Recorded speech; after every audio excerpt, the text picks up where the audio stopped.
17টি চুক্তি সমঝোতা স্মারক স্বাক্ষরিত হচ্ছে।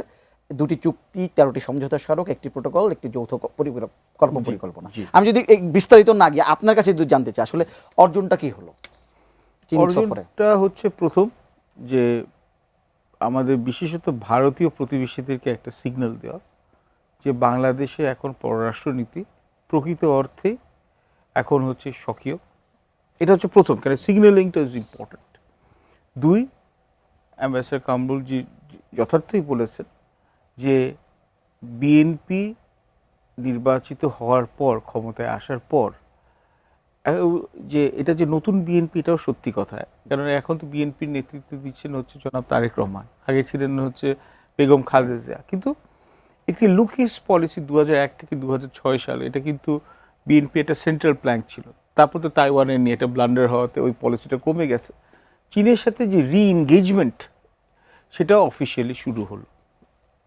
3, আমরা যেহেতু চীনের যে আমাদের যে বিশাল, চীনের যে আমাদের অর্থনীতিতে বা চীনি যে আমাদের বিনিয়োগে, চীনের যে আমাদের অবকাঠামোগত এখানে উন্নয়নে যে বিশাল একটা ভূমিকা পালন করে, এটারও স্বীকৃতি কিন্তু এখানে আছে। আমাদের সবচেয়ে বড় আমদানির বাজার হচ্ছে চীন, 27% আমাদের আমদানি ওখান থেকে করা। আমাদের যে বৈদেশিক ঋণ আছে তার 13.6% হচ্ছে শুধু চীনের কাছ থেকে, আবার চীন আমাদের কাছে হচ্ছে যে আমরা চীনের পাওনাদার বা দেনাদার হয়ে আছি।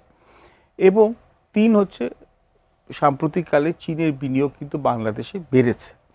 এবং আমরা এখন যে আমাদের স্থবির অর্থনীতি আছে, সেই অর্থনীতিতে এখানে গতিশীল করার জন্যে যেই রকম বড় আকারের বিনিয়োগ লাগবে বা কর্মসংস্থান করার জন্যে যে আমাদের ব্যবসার এখানে পরিবেশ, এখানে বান্ধব একটা এখানে একটা এনভায়রনমেন্ট সৃষ্টি করবে, বা আপনি যদি মনে করেন যে আমাদের যে নতুন প্রযুক্তিগুলো আসবে, যেমন এআই, সেমিকন্ডাক্টর, ফিনটেক, তারপর ইলেকট্রিক ভেহিকলস, তারপর সোলার প্যানেলস, তারপর স্মার্ট সিটি টেকনোলজি, বা আপনাদের যে তিস্তা এখানে যে রিভার ম্যানেজমেন্টের জন্য আমাদের প্রকৌশলগত বা কৌশলগত যে সহায়তা যে দেওয়ার কথা, এই সবগুলো কিন্তু আমাদেরকে একসাথে একটা প্যাকেজ ডিলে একমাত্র দিতে পারবে হচ্ছে চীন।